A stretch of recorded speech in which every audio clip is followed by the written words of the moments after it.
Student, आज +1 class chemistry में हम पढ़ रहे थे अपनी यूनिट केमिकल बॉन्डिंग, और केमिकल बॉन्डिंग के अंदर हमने कुछ सिंपल बॉन्ड से related and why bond form, why only some atoms form bonds, ये हमने स्टडी कर लिया था। उसके बाद हम स्टडी करेंगे अगर बॉन्ड्स के बारे में हमें पता चल गया है। देखो हमने अपने पिछले वीडियो में स्टडी कर लिया है कि बॉन्ड क्या है, बॉन्ड क्यों बन रहा है, सिर्फ कुछ एटम ही बॉन्ड क्यों बना रहे हैं, सिलेक्टेड एटम आपस में बॉन्ड फॉर्मेशंस करते हैं, हर टाइप के एलिमेंट आपस में बॉन्डिंग क्यों नहीं कर रहे। ये सारे क्वेश्चंस के आंसर हमने ले लिए हैं। अब इसके बाद पढ़ा था कि इन विच फॉर्म्स ऑक्टेट रूल्स पढ़ा, लेविस कोसल स्ट्रक्चर्स हमने स्टडी की कि कैसे बॉन्ड फॉर्मेशंस हो रहा है। आज हम स्टडी करेंगे सारे फोर्स ऑफ अट्रैक्शन के बेसिस पे, यानी हम बॉन्ड को एक्सप्लेन करें in term of force of attraction. अब ये फोर्स ऑफ अट्रैक्शन की स्ट्रेंथ कितनी है, इस फोर्स की स्ट्रेंथ या हम एनर्जी की टर्म में डिफाइन करें, एनर्जी के बेसिस पे आज हम स्टडी करेंगे टाइप्स ऑफ बॉन्ड कि किस तरह की बॉन्डिंग पॉसिबल है, उसकी बॉन्ड एनर्जी के बेसिस पे है ना। ये जो हम डिफाइन करेंगे बॉन्ड एनर्जी के टर्म में, बॉन्ड एनर्जी किसको कहेंगे हम, यानी टाइप्स ऑफ बॉन्ड करने हमने बेस्ड ऑन बॉन्ड एनर्जी। अब हम बॉन्ड एनर्जी को अगर डिफाइन करें तो ये बॉन्ड एनर्जी क्या है। देखो हमने सिंपल फर्स्ट यूनिट में एक टर्म पढ़ा था मोल, और मोल कंसेप्ट की एक्सप्लेनेशन ली थी हम। तो बॉन्ड एनर्जी किसको कहेंगे कि ये अमाउंट ऑफ एनर्जी है, कि amount of energy required to break 1 mole of bond. एक मोल ऑफ बॉन्ड तोड़ने के लिए कितनी अमाउंट ऑफ एनर्जी लगेगी, उसको हम बॉन्ड एनर्जी लिखेंगे। और इसकी यूनिट अगर हम देखें तो जनरली हम कह सकते हैं कि ये हायर फॉर्म में यूज करते हैं, तो हम कह सकते हैं किलो जूल पर मोल, या हम कहें कि किलो कैलोरी पर मोल। हम जूल या कैलोरी डिफरेंट यूनिट के अंदर पर मोल में एनर्जी को एक्सप्रेस करते हैं। अब किसकी एनर्जी कितनी है, हायर एनर्जी के अंदर लोअर एनर्जी की हमने दो कैटेगरी बना ली है, और बॉन्ड एनर्जी के बेसिस पे टाइप ऑफ बॉन्ड स्टडी कर रहे हैं। तो यहाँ अगर हम बॉन्ड्स को क्लासिफाई करें, देखो जितने भी टाइप के बॉन्ड्स हैं उसको हम 2 ग्रुप में क्लासिफाई कर देते हैं। एक हम कहते हैं स्ट्रॉन्ग बॉन्ड, क्या बोलते हैं हम, स्ट्रॉन्ग बॉन्ड। अब स्ट्रॉन्ग बॉन्ड किसको कहेंगे, हम एनर्जी के बेसिस पे क्लासिफाई कर रहे हैं। और एक हम वीक बॉन्ड के ग्रुप बनाते हैं कि किसमें कितनी एनर्जी लगेगी अगर उसके 1 मोल ऑफ बॉन्ड ब्रेक करना है हमने। अब स्ट्रॉन्ग बॉन्ड के अंदर तो कहेंगे कि जिसकी बॉन्ड एनर्जी क्या है, ग्रेटर देन 42 किलो कैलोरी पर मोल, जिसकी बॉन्ड एनर्जी 42 किलो कैलोरी से ज्यादा है, उसको हम बोलेंगे स्ट्रॉन्ग बॉन्ड। और स्ट्रॉन्ग बॉन्ड के अंदर जो हमने स्टडी करने हैं, यहाँ एक हम स्टडी करेंगे यहाँ मेटेलिक बॉन्ड। क्या स्टडी करेंगे, मेटेलिक बॉन्ड। सेकेंड टाइप हम स्टडी करेंगे यहाँ आयनिक बॉन्ड। थर्ड टाइप हम यहाँ स्टडी करेंगे कोवैलेंट बॉन्ड। क्या स्टडी करना है हमने, कोवैलेंट बॉन्ड। और कोवैलेंट बॉन्ड के अंदर ही हमने यहाँ स्टडी करना है कोऑर्डिनेट बॉन्ड, या इसी फॉर्म में एक हम पढ़ते हैं डेटिव बॉन्ड। इसी की ये कोवैलेंट बॉन्ड की स्पेशल टाइप है,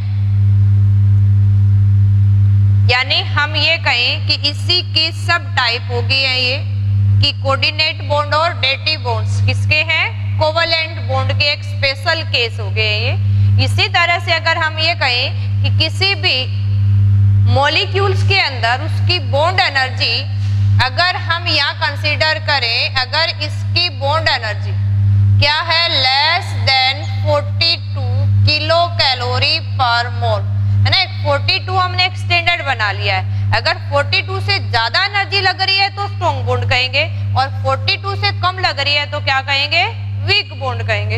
इस केस में इस बॉन्ड एनर्जी के रेंज को हमने 2 पार्ट्स में क्लासिफाई करके हम स्टडी करेंगे, जिसमें एक हम स्टडी करेंगे हाइड्रोजन बॉन्ड को। किसको स्टडी करेंगे, हाइड्रोजन बॉन्ड। वीक बॉन्ड का ये एक एग्जांपल है, और इस हाइड्रोजन बॉन्ड की हम कहते हैं कि बॉन्ड एनर्जी वेरी करती है का 8 से लेके 42 किलो कैलोरी पर मोल की रेंज में, यानी 8 से लेके 42 किलो कैलोरी के बीच में अगर एनर्जी है वो किसके केस में आती है, जो डिफरेंट हाइड्रोजन बॉन्ड को हम स्टडी करेंगे। और इसके अलावा यहाँ हमारे पास वीकर बॉन्ड आते हैं, और ये वीकर्स बॉन्ड कौन से होंगे, जिन बॉन्ड की बॉन्ड एनर्जी क्या होगी, लेस देन 8 किलो कैलोरी पर मोल, यानी 8 किलो कैलोरी से भी अगर इनकी बॉन्ड एनर्जी कम है तो हम उसको क्या बोलेंगे, वीकर बॉन्ड बोलेंगे। अब इसी केस में हम वीकर बॉन्ड कौन कौन से स्टडी करने हैं, देखो ये भी वीक बॉन्ड है लेकिन इनके कंपेयर में स्ट्रॉन्ग है, क्योंकि यहाँ बॉन्ड एनर्जी पर मोल ज्यादा रिक्वायर्ड है। अब वीकर बॉन्ड भी हमने कुछ स्टडी करने हैं, आप याद रखेंगे कौन कौन से करने हमने, डाइपोल डाइपोल इंटरेक्शन याद रखना है। अब डाइपोल डाइपोल इंटरेक्शन को किसम बॉन्ड से के नाम से भी हम पढ़ते हैं। इसी तरह से एक हमने पढ़ना है डाइपोल इंड्यूस्ड डाइपोल, और डाइपोल इंड्यूस्ड डाइपोल को जैसे केसम्स बॉन्ड से जानते हैं, इसी को हम डेबे बॉन्ड्स के नाम से भी जानते हैं ना, डेबे-एकल्स इक्वेशन भी पढ़ते हैं हम। तो ये डेबे साइंटिस्ट के नाम पे डाइपोल इंड्यूस्ड डाइपोल को डेबे बॉन्ड से भी जानते हैं हम। और इसी तरह का एक थर्ड वन पढ़ना है हमने, इंड्यूस्ड डाइपोल डाइपोल इंटरेक्शन है। इसी को हम किस नाम से पढ़ते हैं, लंदन फोर्स भी बोलते हैं हम इसको। क्या बोलते हैं, लंदन फोर्स, या इसी के लिए हम वर्ड यूज करते हैं वंडरवाल फोर्सेस। ये वंडरवाल गैस इक्वेशंस हम गैसेस स्टेट ऑफ आगे यूनिट पढ़ेंगे उसमें ड्राइव करते हैं। उसने वंडरवाल कांस्टेंट यूज किया था जो इनके सरफेस पे मॉलिक्यूल पे डिपेंड करता है, तो इनके लिए हम वंडरवाल फोर्स भी यूज कर सकते हैं। बाकी लंदन फोर्स, डबन फोर्स, कैसम्स, ये फोर्स ऑफ अट्रैक्शन, ये सारे के सारे वीक बॉन्डिंग है, और इनकी एनर्जी लाई करती है लेस देन 8 किलो कैलोरी पर मोल। ओके, ये तो हमने देखो एक क्लासिफाई कर लिया है। 1 बाय 1 बॉन्ड्स को अब स्टडी करते हैं।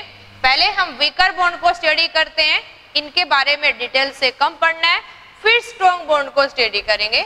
आज हम वीकर बॉन्ड के बारे में पढ़ेंगे। देखो 1 बाय 1 करके इन वीकर बॉन्ड्स को स्टडी करते हैं। जैसे फर्स्ट वन हमने याद रखना है कि ये बॉन्डिंग होगी किसके बीच में, कब कहेंगे कि ये डाइपोल डाइपोल इंटरेक्शन है या हाइड्रोजन बॉन्डिंग है। तो इस वीकर बॉन्ड के अंदर फर्स्ट हम ले लेते हैं हाइड्रोजन बॉन्ड को, सेकंड टाइप में हम वीकर बॉन्ड को 1 बाय 1 करके स्टडी करेंगे। तो फर्स्ट वन हम बात करते हैं हाइड्रोजन बॉन्ड की। किसकी बात कर रहे हैं हम, फर्स्ट वन हाइड्रोजन बॉन्ड। अगर हम बात करें हाइड्रोजन बॉन्ड भी क्या है, ए फोर्स ऑफ अट्रैक्शन है, ए फोर्स ऑफ अट्रैक्शन किसके बीच में है, between hydrogen atom and more electronegative atom. कौन से लेने हैं हमने, जिसकी electronegativity equal and greater than 3 है अकॉर्डिंग टू कूलिंग स्केल, है ना। हमने पीछे ये बॉन्डिंग के अंदर ही स्टडी किया था जब हम अपनी पीरियोडिसिटी पढ़ रहे थे, तो इलेक्ट्रोनेगेटिविटी की डिफरेंट स्केल पढ़ी थी।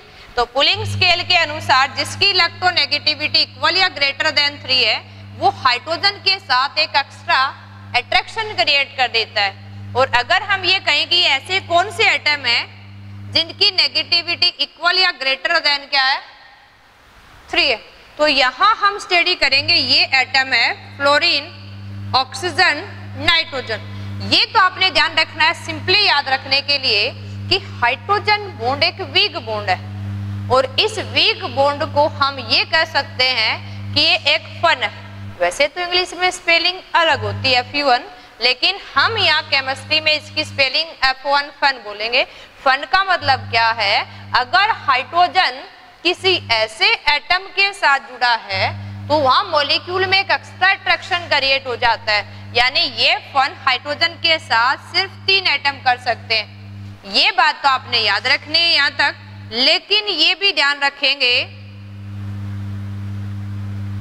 इन सम केसेस क्लोरीन और sp हाइब्रिड कार्बन, जहां कार्बन ट्रिपल बॉन्डेड है, ये कार्बन की नेगेटिविटी भी राइज कर जाती है, जिसकी वजह से sp हाइब्रिड कार्बन और chlorine also form hydrogen bond. तो ये हमने कुछ केस भी यहाँ ध्यान रखने हैं कि कुछ ऐसे केसेस में होंगे जिसमें क्लोरीन की भी और sp हाइब्रिड कार्बन भी हाइड्रोजन बॉन्डिंग की टेंडेंसी रखता है। तो ये हमने नोट करके रखना है। अब इसके एक्सप्लेनेशन देखते हैं, देखो कैसे ये हाइड्रोजन बॉन्डिंग बना रहे। तो 1 बाय 1 देखो भी हम कुछ एग्जांपल लेके देखते हैं कि कैसे आप रिप्रेजेंट करोगे हाइड्रोजन बॉन्डिंग। यानी कंडीशन ये है कि उस मॉलिक्यूल के अंदर या तो फ्लोरीन हो या ऑक्सीजन हो या नाइट्रोजन हो और हाइड्रोजन उसके साथ डायरेक्टली कनेक्ट होना चाहिए। जैसे फॉर एग्जांपल हमने सिंपल हाइड्रोजन फ्लोराइड ले लिया है। क्या ले लिया है? Hydrogen fluoride. ये हाइड्रोजन फ्लोराइड का नेक्स्ट मॉलिक्यूल है। ये इस फॉर्म में एक मॉलिक्यूल की फॉर्म में एग्जिस्ट कर रहे हैं। यहाँ इस फ्लोरीन एटम और इस हाइड्रोजन के बीच में एक एक्स्ट्रा अट्रैक्शन क्रिएट हो जाता है, जिससे 2 मॉलिक्यूल आपस में पास रहते हैं। ऐसे ये मान लो नेक्स्ट मॉलिक्यूल हो, इसका हाइड्रोजन और इसके फ्लोरीन में अलग से अट्रैक्शन क्रिएट हो जाएगा। ये जो एक्स्ट्रा अट्रैक्शन यहाँ क्रिएट हो रहा है, इसी को हम क्या बोलते हैं? Hydrogen bond. जैसे एक एग्जांपल और ले लेते हैं। हमें पता है कि वाटर मॉलिक्यूल है।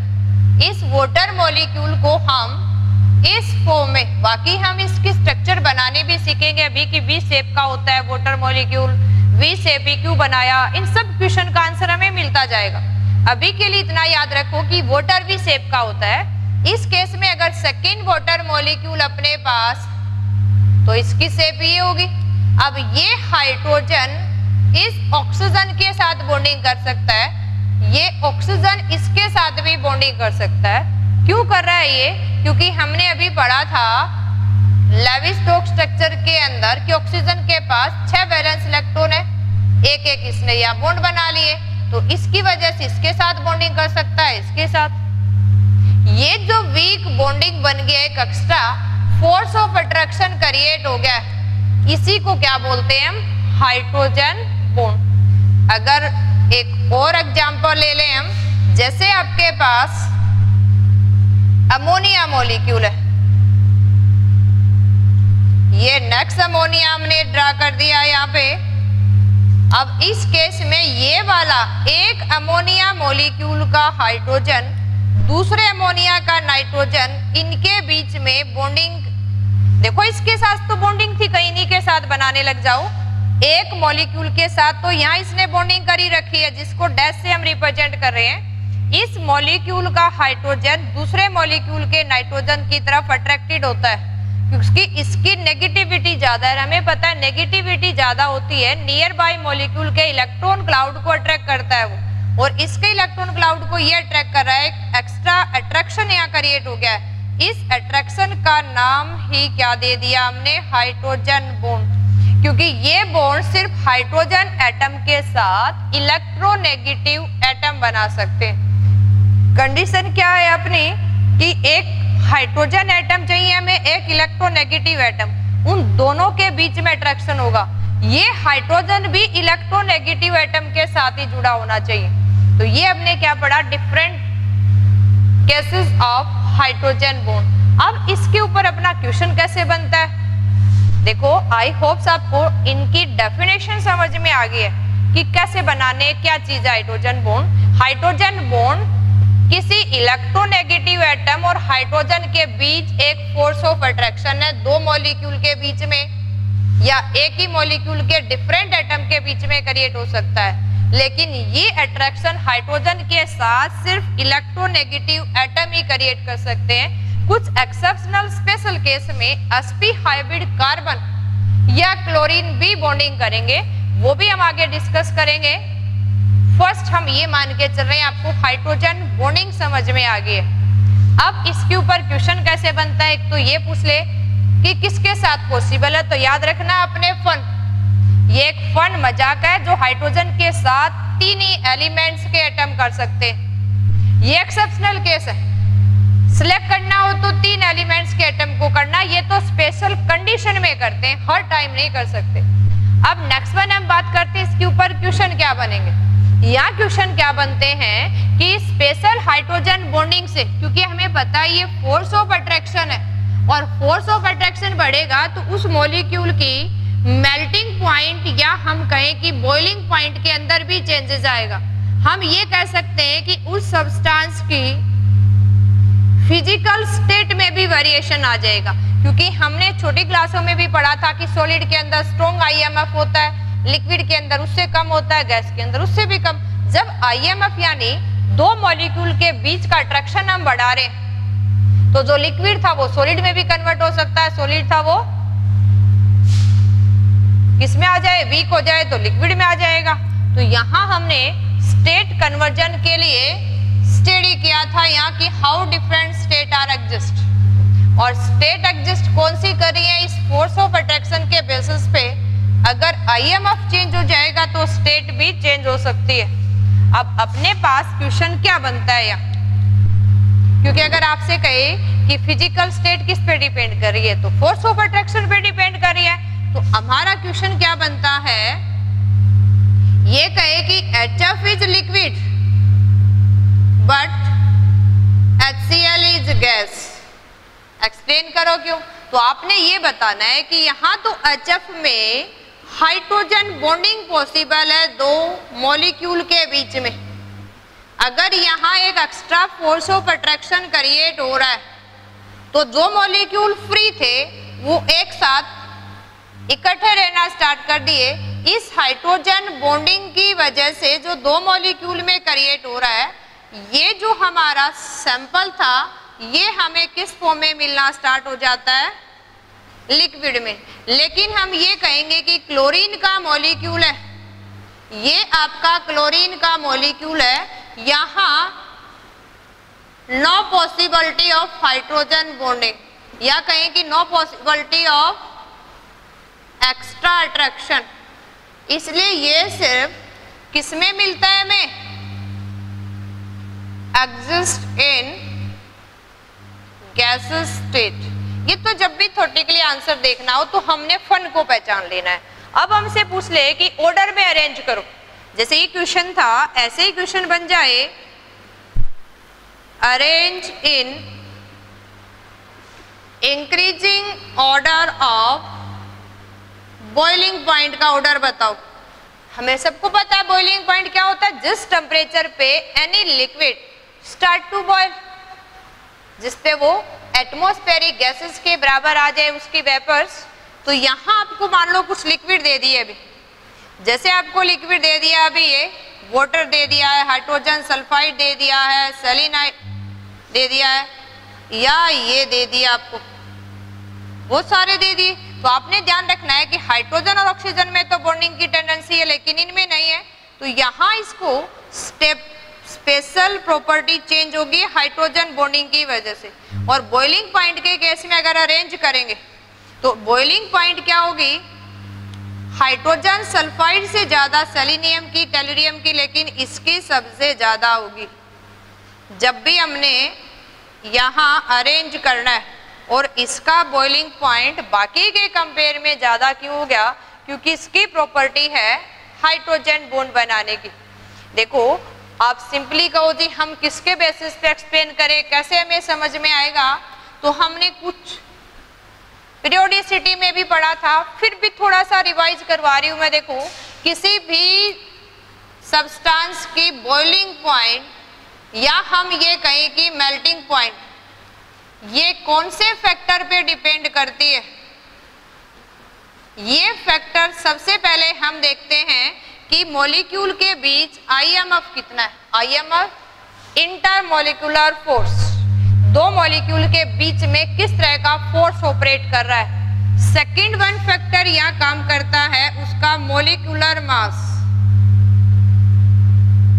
और थर्ड वन फैक्टर यहाँ काम करता है सरफेस एरिया। इन तीनों फैक्टर के बेसिस पे हम एक्सप्लेन कर सकते हैं कि किसकी मेल्टिंग बॉइलिंग पॉइंट ज्यादा होगी, किसकी मेल्टिंग बॉइलिंग पॉइंट कम होगी। तो सबसे फर्स्ट हम देखते हैं आईएमएफ, जिसका आईएमएफ ज्यादा होगा उसकी मेल्टिंग बॉइलिंग पॉइंट भी क्या होगी, ज्यादा होगी। अगर किसी का मॉलिक्यूलर मास, एक जैसे मॉलिक्यूल है तो मॉलिक्यूलर मास से कंपेयर कर लेते हैं, और मास भी एक जैसा आ जाए तो सरफेस एरिया देखते हैं। तो आपने माइंड में थोड़ी सी, जब भी हम ये चेक करें तो इन फैक्टर को कंसीडर करना है कि कैसे आप इंक्रीजिंग डिक्रीजिंग ऑर्डर में अरेंज कर रहे हो।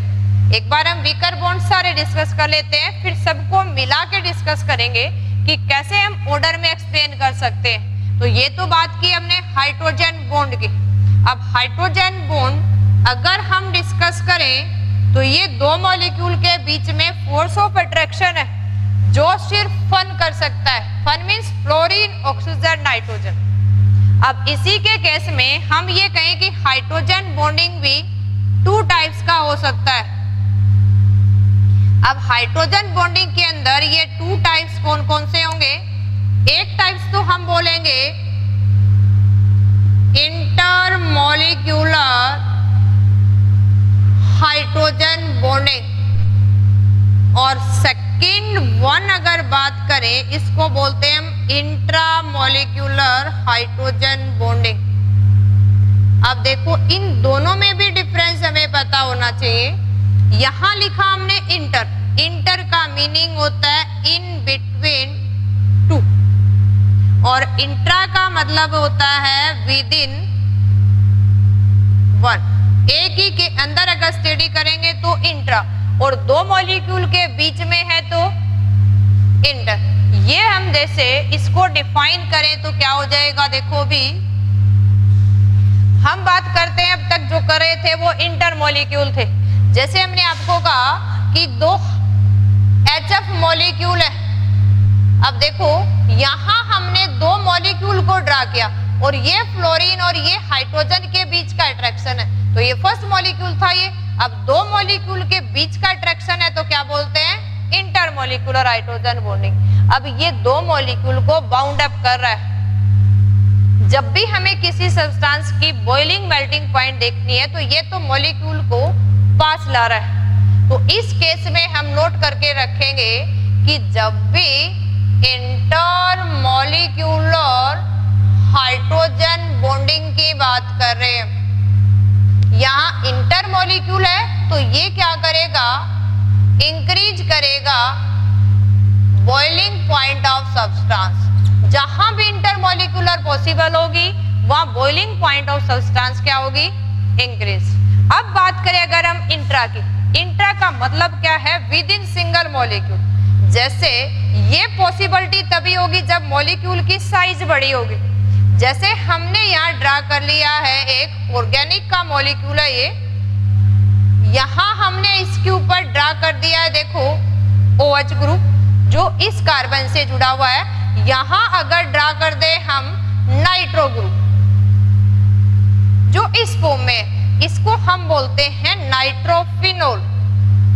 ये आगे पढ़ेंगे हम एक बार के लिए। जैसे साल्ट का फॉर्मूला याद रखते हो NaCl है जी, वाटर का याद है हमें, वाटर है H2O, हाइड्रोजन फ्लोराइड का HF है। ऐसे नाइट्रोफिनोल का स्ट्रक्चर है 6 कार्बन की अनसैचुरेटेड रिंग के ऊपर OH ग्रुप, साथ वाले कार्बन पे NO2 ग्रुप, नाइट्रो ग्रुप। इस केस में जब हाइड्रोजन और ऑक्सीजन एक ही मॉलिक्यूल के और इस तरह से नियर बाई आ रहे, तो यहाँ हाइड्रोजन और ऑक्सीजन में एक एक्स्ट्रा बॉन्डिंग क्रिएट हो रही है। जो ब्लैक लाइन से है ये अपनी अलग से कोवेलेंट बॉन्डिंग है, ये भी आगे डिस्कस करेंगे। अब हम वीकर बॉन्डिंग जो ब्लू पेन से बना रहे, ये जो बॉन्डिंग बन गई है एक ही मॉलिक्यूल के 2 एटम के बीच में, इसलिए हमने लिखा ना इंट्रा का मतलब विद इन 1 मॉलिक्यूल, जो एक ही मॉलिक्यूल के बीच में अट्रैक्शन बढ़ा रहा है उसको बोलते हैं इंट्रा। अब ये मॉलिक्यूल अपने आप में बाउंड अप हो गया है। जब भी इंट्रा मॉलिक्यूलर हाइड्रोजन बॉन्डिंग आएगी, क्या आएगी? Intra molecular hydrogen bonding. इसकी वजह से ये तो इंट्रा है तो एक एक मॉलिक्यूल को फ्री कर रहा है बाकी से। इसका मतलब क्या होगा? ये क्या करेगा? Decrease the boiling point of substance को डिक्रीज करेगा। एक ही हाइड्रोजन बॉन्डिंग के 2 टाइप्स पढ़ लिए, एक बॉइलिंग पॉइंट को बढ़ाएगा, एक बॉइलिंग पॉइंट को कम करेगा। बढ़ाएगा कौन? जब 2 मॉलिक्यूल के बीच में है इंटरमॉलिक्यूलर हाइड्रोजन बॉन्डिंग है। ये इंट्रा है तो क्या करेगा? डिक्रीज। जैसे इसी मॉलिक्यूल का हमने फॉर्म में लिया, यही अगर 2 मॉलिक्यूल के बीच में ये फोर्स ऑपरेट कर रहा हो, जैसे आप ये ड्रा कर दें, अभी हमने इस मॉलिक्यूल को इस फॉर्म में राइट कर दिया। अब यहाँ इसका नाइट्रो ग्रुप है, यहाँ इसका OH ग्रुप है, ये हम नेक्स्ट मॉलिक्यूल राइट कर दें यहाँ पे। अगर ये फोर्स ऑफ अट्रैक्शन 2 मॉलिक्यूल के बीच ऑपरेट हो रहा है, एक मॉलिक्यूल आपका ये, एक मॉलिक्यूल ये, एक मॉलिक्यूल का ऑक्सीजन दूसरे मॉलिक्यूल के हाइड्रोजन के साथ बॉन्डिंग कर रहा है, तो ये बॉन्डिंग जो अपनी है, ये बॉन्डिंग तो कौन सी है? इंट्रा। और ये 2 मॉलिक्यूल के बीच काम कर रहा है, इसका मतलब इंटरमॉलिक्यूलर हाइड्रोजन बॉन्ड। जब भी इंटर आएगा तो क्या करेगा? बॉइलिंग पॉइंट को इंक्रीज, और जब भी इंटर आएगा तो बॉइलिंग पॉइंट को क्या करेगा? डिक्रीज करेगा। तो ये हमने क्या पढ़ी? 2 different type of hydrogen bonding को डिस्कस किया हमने, और किस तरह से ये डिफरेंट फिजिकल प्रॉपर्टी को वेरी करते हैं। इसी के केस में सिंपल हम स्टडी कर रहे थे, जैसे आपने स्टडी किया डाइपोल डाइपोल, तो आपने सिर्फ अभी इतना याद रखना है, बाकी हम बॉन्डिंग बनाना सीखेंगे कि डाइपोल डाइपोल फोर्स है, ये क्या करेगा? एक फोर्स ऑफ अट्रैक्शन है जो ऑपरेट करेगा बिटवीन 2 पोलर मॉलिक्यूल। किसके बीच में? 2 पोलर मॉलिक्यूल। पोलर कब पहचानेंगे? जैसे आप ये ले लें HCl के मॉलिक्यूल के बीच में, जिसके अंदर partially separation of charge operate करता है। एक्चुअल में अलग अलग नहीं है, लेकिन यहाँ सेपरेशन ऑफ चार्ज की वजह से ये भी पोलर मॉलिक्यूल, ये भी पोलर, ये जो फोर्स ऑपरेट कर रहा है इसको डाइपोल डाइपोल, या एक नाम और बोला था हमने, क्या बोलते हैं इसको? कैसम्स फोर्स के नाम से जानते हैं। ऐसे ही आपसे एक हमने पढ़ा था dipole induced dipole interaction.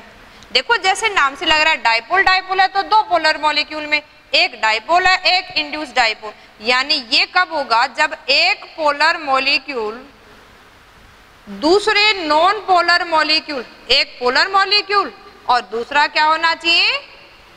Non polar molecule के बीच का जब अट्रैक्शन क्रिएट हो जाए। जैसे मान लो हमने एक ले लिया HCl और दूसरा ले ले क्लोरीन मॉलिक्यूल, जिसमें दोनों के दोनों एक जैसे ही एटम्स हैं। अब यहाँ तो सेपरेशन ऑफ चार्ज था, लेकिन यहाँ कोई सेपरेशन नहीं था। लेकिन ये मॉलिक्यूल जैसे इसकी तरफ मूव करेगा, इसके इलेक्ट्रॉन क्लाउड इधर आ जाएंगे, लेकिन ये कब हुआ, जब ये मॉलिक्यूल इसकी तरफ मूव कर रहा है। तो यहां भी सेपरेशन की वजह से जनरेट हो जाता है और ये force of attraction dipole induce है। और डाइपोल इंड्यूस को किस नाम से पढ़ा था हमने, डेबे फोर्स से। अब अगर इसी में हम नेक्स्ट टाइप की बात करें जो अपना वीकर बॉन्ड था, लंडन फोर्स जिसको बोल रहे थे, और लंडन फोर्स को हम केमिकली किस नाम से जानते हैं, इंड्यूस डाइपोल। यानी जो हमने थर्ड टाइप यहां बॉन्डिंग स्टडी करनी है, इंड्यूस्ड डाइपोल डाइपोल इंटरेक्शन, और इसी का नेक्स्ट नेम क्या है, लंडन फोर्स ऑफ अट्रैक्शन। अब ये लंडन फोर्स या इंड्यूस डाइपोल किसके बीच में ऑपरेट होता है, ये जब आपके दोनों ही नॉन पोलर मॉलिक्यूल हो, कोई भी नॉन पोलर मॉलिक्यूल एक दूसरे की तरफ अप्रोच करेंगे तो इसके इलेक्ट्रॉन क्लाउड को रिपेल करते हैं, और जब दोनों एक दूसरे की तरफ अप्रोच करते हैं इसकी वजह से इसका जो इलेक्ट्रॉन क्लाउड है इधर मूव कर जाएगा, तो यहाँ पॉजिटिव रह जाएगा, और इसका इलेक्ट्रॉन क्लाउड इसकी तरफ, तो यहाँ पॉजिटिव। तो ये मूवमेंट की वजह से ऑपरेट हो रहा है। जैसे हम एग्जांपल लें कि दो क्लोरीन मॉलिक्यूल के बीच में जो अट्रैक्शन क्रिएट हो गया, या कहें कि आर्गन के मॉलिक्यूल्स जो आपकी इनर्ट गैसेस है, यहाँ जो फोर्स ऑफ अट्रैक्शन क्रिएट हो रहा है इसको क्या बोलते हैं, इंड्यूस फोर्स। अब अगर हम एक्सप्लेन करें, यहाँ इनकी जो बॉन्ड एनर्जी है ये इनवर्सली पावर 2 r³ के बराबर है, लेकिन हम डेबे फोर्स और लंडन फोर्स की बात करें तो यहाँ इनकी बॉन्ड एनर्जी डायरेक्टली प्रोपोर्शनल है 1/r⁶।